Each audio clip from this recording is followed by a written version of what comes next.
అందరికీ నమస్కారం. ఈరోజు మీ అందరికీ నేను వినిపించబోయే కథ జయమ్మ సెటిల్మెంట్. రచయిత వాణిశ్రీ గారు. ఇక కథలోకి వెళితే, స్టాఫ్ రూమ్లో దిగులుగా కూర్చొని ఉంది నందిత. ఆమె ఎదురుగా టేబుల్ మీద లంచ్ బాక్స్ ఉంది. అది ఓపెన్ చేసి లేదు. నందిత, లంచ్ చేయడం మొదలు పెట్టలేదేం అంటూ వచ్చి ఆమె పక్కన కూర్చుంది తేజస్వి. తేజస్వి ఆ కార్పొరేట్ కాలేజీలో సీనియర్ లెక్చరర్, నందిత ట్యూటరు. తినబుద్ధి కావడం లేదు హీనస్వరంతో చెప్పింది నందిత. నీ మూడ్ బాగున్నట్టు లేదు, ఏమైంది నీకు? అనునయంగా అడిగింది తేజస్వి. నిజమే, నా మూడ్ బాగాలేదు. ఎందుకంటే మేనేజర్ నన్ను దెయ్యంలా పట్టుకున్నాడు. అతన్ని ఎట్లా డీల్ చేయాలో తెలియడం లేదు. ఆఫీస్ మేనేజర్ కళ్యాణ చక్రవర్తితోనా నీ సమస్య? ఎందుకు? లెక్చరర్ ప్రమోషన్కి అడ్డుపడుతున్నాడా? లంచం అడుగుతున్నాడా ఏం? లంచం అడిగినా బాగుండేది, వాడి మొహాన కొట్టేదాన్ని. నా మీద కన్నేశాడు, అసభ్యంగా మాట్లాడుతున్నాడు. అతను చెప్పే మాటలు వింటుంటే కంపరంగా ఉంది. నీకు 28 ఏండ్లు, ముదిరిపోతున్నావు. ఇంకేం పెళ్ళవుతుంది? నాతో సెటిల్ అయిపో. ప్రమోషన్ మీద ప్రమోషన్ ఇప్పిస్తాను. ఫ్యూచర్లో నువ్వే ఈ కాలేజీ ప్రిన్సిపాల్. ఇక నువ్వు సిటీ బస్సుల్లో తిరిగే పనే లేదు. కారు అరేంజ్ చేస్తాను అంటున్నాడు. పగలంతా పిల్లలతో వాగి వాగి అలసిపోతుంటే వీడి వేధింపులొకటి. చస్తున్నాను. వచ్చే దుఃఖం ఆపుకుంటూ చెప్పింది నందిత. చైర్మన్కి కంప్లైంట్ చేద్దామా అంది తేజస్వి. ఏం లాభం లేదు. అతనికి వాళ్ళు బంధువులు. మన మీదే ఎదురుతాడి చేస్తాడు. నాకైతే ఈ జాబ్ మానేద్దామనిపిస్తోంది. ఎక్కడికైనా పారిపోదామా, సూసైడ్ చేసుకుందామా అనే ఆలోచనలు వస్తున్నాయి. విరక్తి పుడుతోంది. ఎందుకీ పాడుబతుకు? బుడమేరు పొంగి ఆమె కళ్ళల్లో నుంచి ప్రవహిస్తోంది. Nandita, cool cool. నువ్వు ఎక్కడ చేరినా ఇటువంటి వేధింపులు తప్పవు. ఇక్కడ మంచి ప్యాకేజీ, ప్రమోషన్స్ వస్తే శాలరీ పెరుగుతుంది. రిజైన్ చేద్దాం, సూసైడ్ చేసుకుందాం అని ఆలోచించడం పిరికితనం అంటూ తేజస్వి ఆమె చేతిని తన చేతిలోకి తీసుకుంది. తేజస్వి సీనియర్. తన స్వేచ్ఛను, ఆత్మగౌరవాన్ని కాలరాయబోయిన వాళ్ళెందరినో చూసి రాటుదేలింది. కానీ నందిత అలా కాదు. నాకు 28 కాకపోతే 38. వాడికెందుకు నా పెళ్లి సంగతి? పెళ్లి కాకపోతే వీడికి కీప్గా పడి ఉండాలా? నందిత కన్నీళ్లు తేజస్వి చేతి మీద రాలిపడ్డాయి. ఆమెను చూస్తుంటే డిప్రెషన్లోకి జారిపోతుందేమో అని భయం వేసింది తేజస్వికి. నందిత, అసలు ఒకటి చెప్పు. నువ్వు చక్కగా ఉంటావు, చదువుకున్నావు, జాబ్ ఉంది. మరి పెళ్ళి ఎందుకు లేట్ చేస్తున్నావు? సరైన సంబంధాలు రావడం లేదా అడిగింది తేజస్వి. పెళ్లి ఖర్చులు ప్రాబ్లం. ఎంత జాబ్ చేస్తున్నా కట్నాలు ఇవ్వాలి, గ్రాండ్గా పెళ్లి చేయాలి.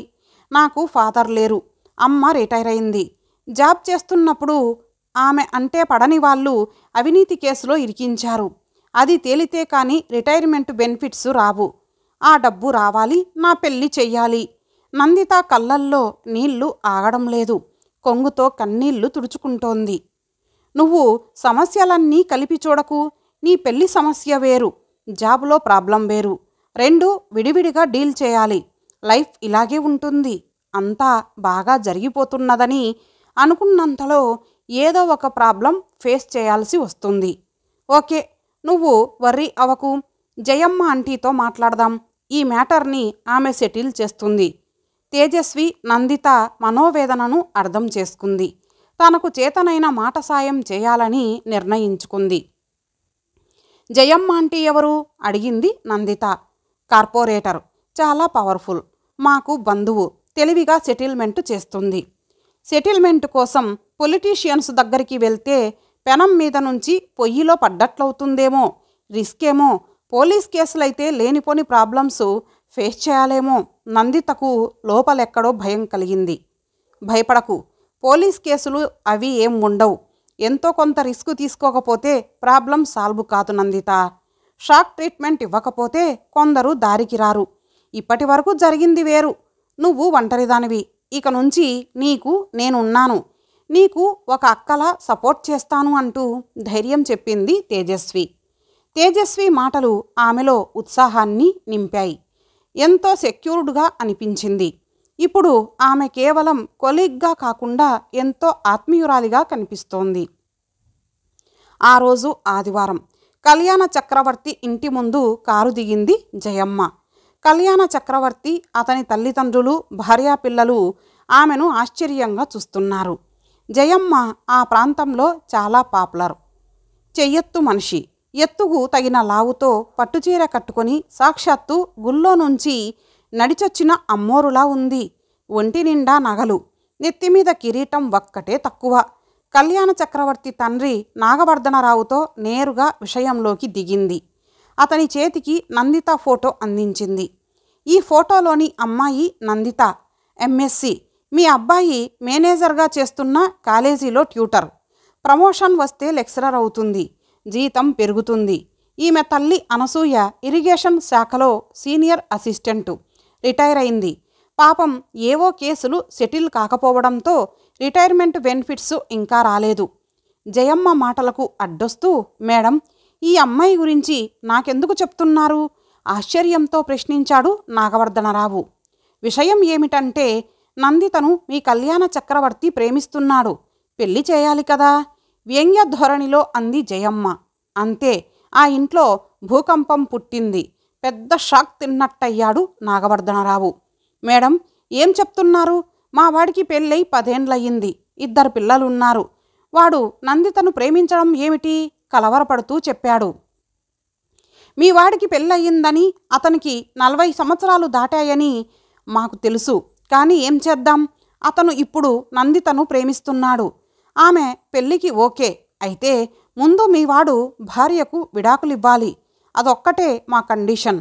ఎందుకంటే భార్య బతికి ఉండగా డైవోర్స్ ఇవ్వకుండా పెళ్లి చేసుకోవడం నేరం కదా. నాగవర్ధనరావు కొడుకు వైపు అయోమయంగా చూస్తున్నాడు. కళ్యాణ చక్రవర్తి భార్య కావేరికి ఏకకాలంలో కోపం, దుఃఖం కలిగాయి. విసురుగా బెడ్రూంలోకి వెళ్ళి ధడాలున తలుపులు వేసుకుంది. ఏమిటి మేడం మీరు చెప్తున్నది? వీడు నందితను ప్రేమించడం ఏమిటి? ఏం పోయే కాలం వచ్చింది? లక్షణంగా ఇంట్లో భార్య ఉంది. 2 పిల్లలు పుట్టాక ఈ పెడబుద్దులేంటి? అంది కళ్యాణ చక్రవర్తి తల్లి పద్మావతి.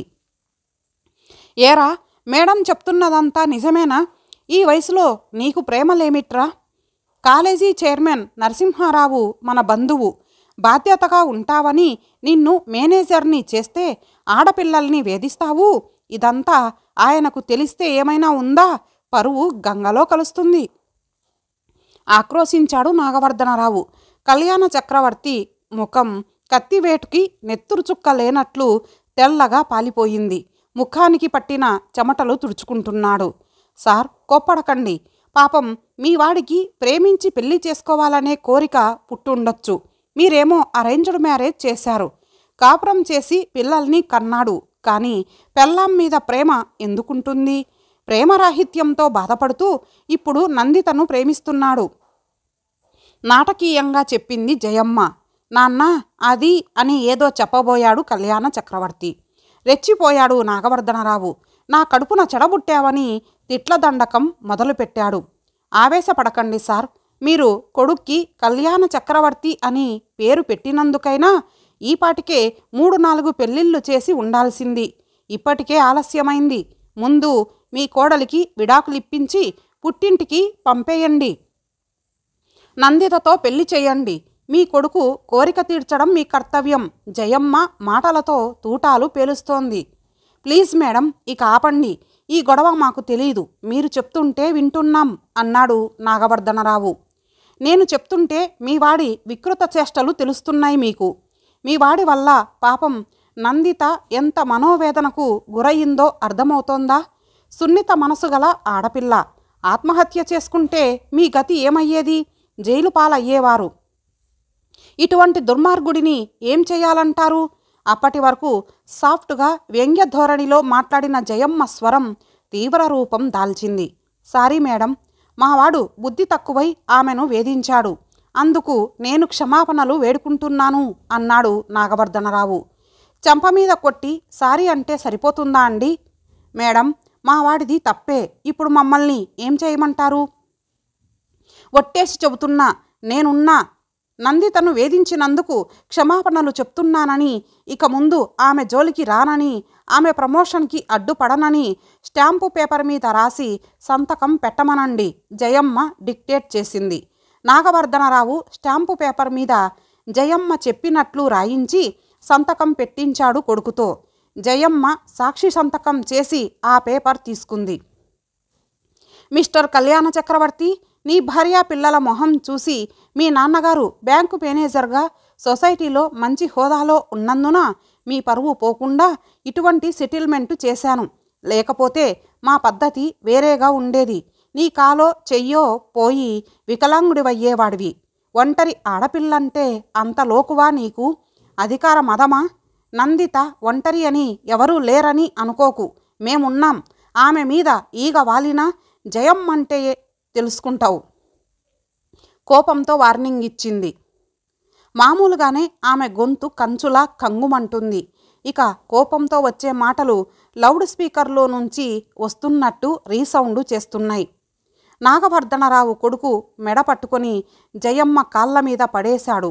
మేడం, తప్పయింది, క్షమించండి, కాళ్ళు మొక్కుతూ అన్నాడు కళ్యాణ చక్రవర్తి. మళ్ళీ ఎప్పుడైనా ఏ ఆడపిల్ల దగ్గరైనా వెధవేషాలు వేశావా? తర్జని చూపుతూ బయటకు నడిచింది జయమ్మ. ఇంతటితో ఈ కథ సమాప్తం. మరలా మరొక మంచి కథతో కలుద్దాం. అంతవరకు సెలవు. నమస్తే.